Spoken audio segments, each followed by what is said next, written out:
Go ahead and show us that book first. Yeah, well, you know, one of the things when we're looking at the occult is to realize the amount of knowledge that is put into such a study, that this is a science that has been around for quite some time. This is the complete system of magic of the Golden Dawn.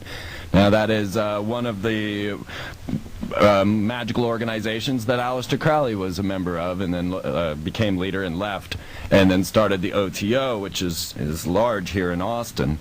Actually, Aleister Crowley's handwritten works, now, looking at magic, looking at what these men do, they channel entities. This is their goal. This is the goal of ritual magic. And Aleister Crowley is one of these fine members that has channeled entities, and they believe from Atlantis. And this book is stored right here on the UT campus. Aleister Crowley's handwritten works are stored at the Harry Ransom Center right here, next to the statue of the goddess, again. So, you know, how far and how deep does this go when we look on campus and we find signs of Satan? Why did the elite admire Aleister Crowley? I mean, I know he was a part of most of the European and British and U.S. secret societies, and had gone to the Great Pyramid and done rituals and claimed to have channeled Lucifer. Yes, and well, the reason he became as popular as he did was this book that's housed at the Harry Ransom Center, the Book of the Law. And in it, when he started to... Now, what we're looking at in occultism is basically a map, a road map of the other side as they see it. Now, what I do is I study what Freemasons study and try to understand what they're thinking, you know, where is their mindset. All of their proceedings are behind locked doors with a sworded guard that's standing out front. So here we have all of our leaders. We've got of course, the founding fathers and everyone else coming down through the ages, all being Freemasonic. You know, over half of our presidents have belonged to a lodge. And the reason we don't know what's going on inside is because they don't want us to know. They keep these doors locked. That's like whenever Tim Russert asked then presidential candidate John Kerry, about, well, you and Bush are in the same secret society, Skull and Bones, tell us about it. He goes, well, I'm not going to tell you, it's a secret. And they just laughed at him. Right, exactly. And meanwhile, the public says Skull and Bones doesn't exist. Oh, yeah? I mean, they can admit it exists, but the people have been trained in hypnotism, or what the elite call a spell, to be pre-programmed that didn't exist. And that's exactly what they do. They are reality manufacturers. And this is how they do it. They create these icons, these ideologies, using symbols, and they know the powers of symbols. And so when we get to Aleister Crowley, we find that what he has done is made contact with an entity, and most of the magicians believed him. Most people in these occult orders believed that he had made an actual contact, and this is what propelled him to the height of the order. Because he had made this contact with Iwas, this supposed Atlantean entity. And like I say, that is kept at the Harry Ransom Center here in Austin. So this is what propelled Aleister Crowley to the top of the spectrum, is that they believe he actually had contact. Now, what we continually find is that this contact and these studies go through genealogy, and they are very into genealogy. You know, you will find this through all of them, through all the different occult organizations, through Mormonism, through even our own presidencies.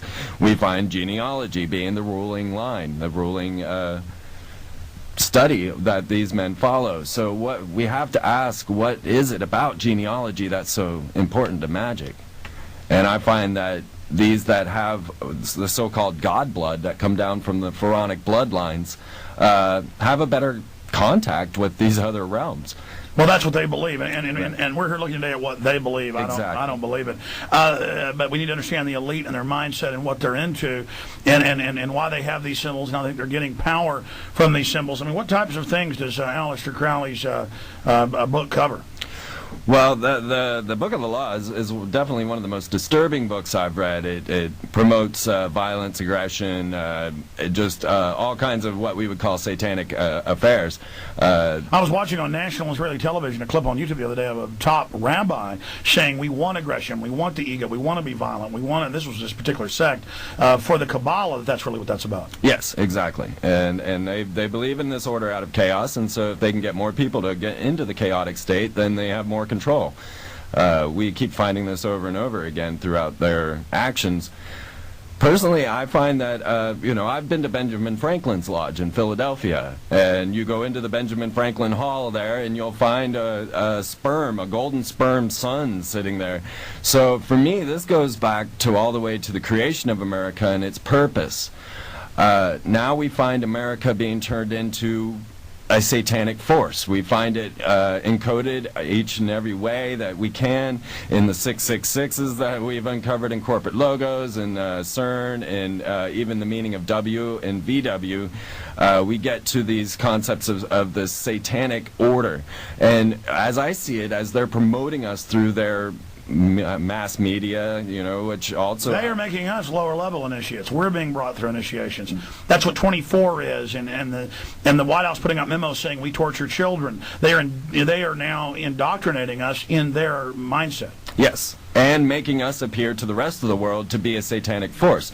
And certainly when we start to look into what fascism is, we get to corporatism, and we find that through my Masonic studies, through my studies of corporate logos and their incorporation into Masonic ritual. So if we follow each corporate logo into Masonic ritual, you can outline every single corporate logo into a Masonic ritual. We're looking at fascism, we're looking at corporatism, we're looking at a secret cabal that has been moving an agenda forward through the means of corporatism. And so then now we must realize that these men are globalists. They are globalists. And so they are not dedicated to America, right? Within the Freemasonic rituals, you must admit that you first serve the Brotherhood and then whatever nation you happen to be in.